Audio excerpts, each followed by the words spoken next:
Here is a little demo of the new grammar cells we have built recently here in the Embedder team. It's part of the Embedder platform, and it helps with building nice editors. And let me show you how this works. I'll show you first an example language that we've built, and then we'll look at the implementation. So the example language lets you declare variables, like for example, the variable 2 that is initialized to the number 2, and maybe a variable 4, which is of course 2 times 2, right, the reference to the other variable. Notice how you can type this very fluidly. You can do int 10, which would be, for example, 2 times 2 plus 3, and of course I did it wrong because of a consequence of precedence. This is actually 4 plus 3, so it results in 7. If I want this to be 10, then I have to put parentheses around the 2 plus 3. Now I can do that, right, like this. I can do other stuff. For example, I can say that int 10,000 is 5,000 plus 5,000.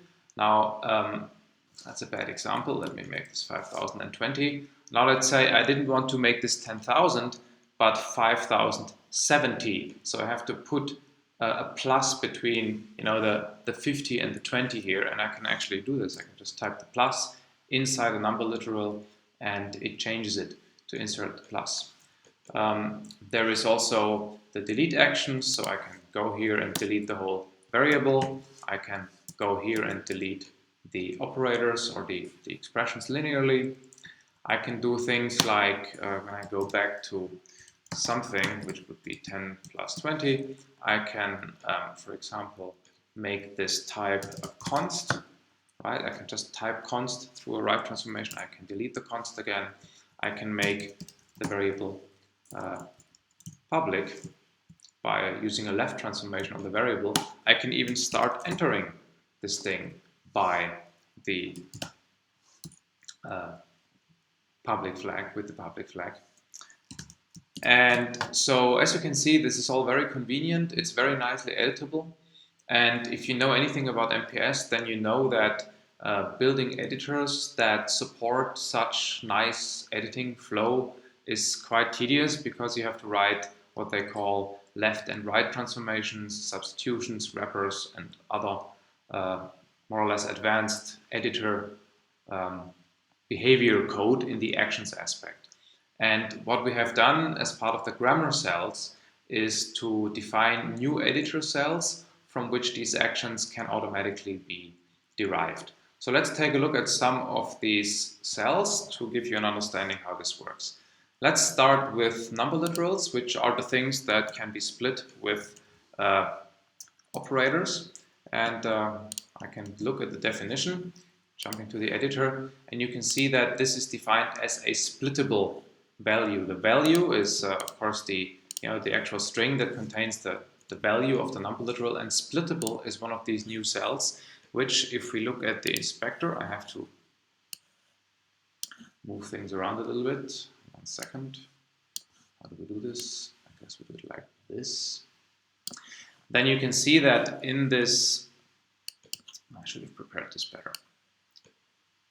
All right, then you can see that in a splittable cell, you can specify the tokenizer, which essentially breaks down the string you get here into a sequence of tokens, which are then parsed. So you can also see that this is embedded in a projection/grammar rule, and this is because the way we have built the ability to split literals and also the ability to enter things linearly, the ability to insert parentheses, is all based on a parser. We don't parse the actual text. We only parse lists of tokens, which means that if you use non-parsable symbols like sum symbols in your expressions, you can still do that. The symbols aren't broken down into text, so the parsing happens on, if you will, on node level, on editor cell level. So let's look a little bit further. How do we do the parentheses stuff? Well, if you look at the parents expression, again, it works by having one of these projection/grammar rules, and there is a new primitive called the brackets cell, and you just specify the bracketing symbols. In this case, it's the parentheses here, and then the embedded expression. And then all the magic with setting parentheses works on its own or automatically. Let's look at the binary expression, like for example plus.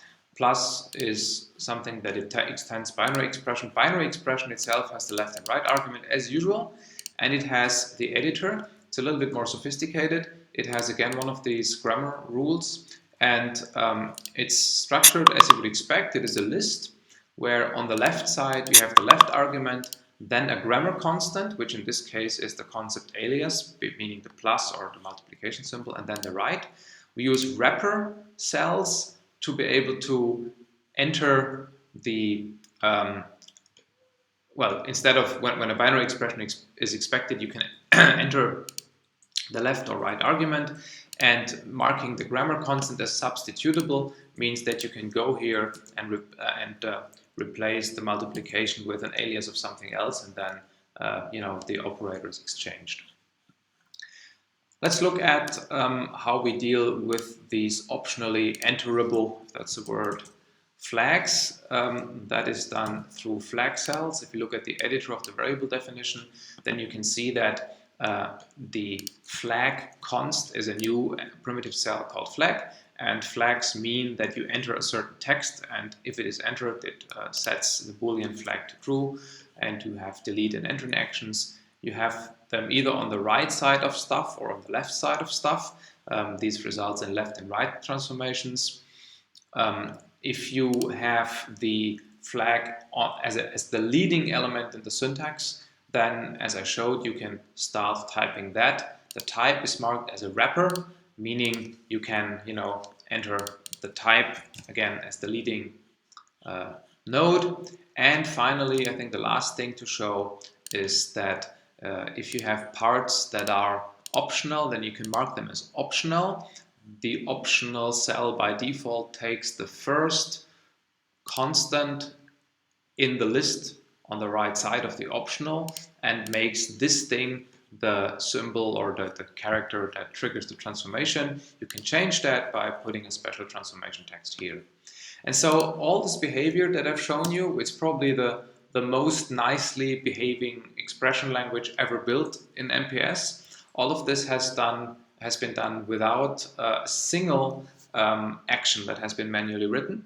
And there is nothing specific about whatever, Java or C or anything. It's completely generic. So this means that you can now build your own expression language, if you know how these cells work, literally within like very, very few hours. I've built this one, including the interpreter, in about 2 hours, including the whole editor behavior. So we think this is a significant advance in editor definition. It's not just that it saves you effort, more importantly, it gives you consistent editor behavior because things always work the same way and you don't forget some of the transformations, resulting in editors that sometimes do what users expect and sometimes not, which is painful. So yeah, anyway, we think it's useful, it's in the platform, check it out.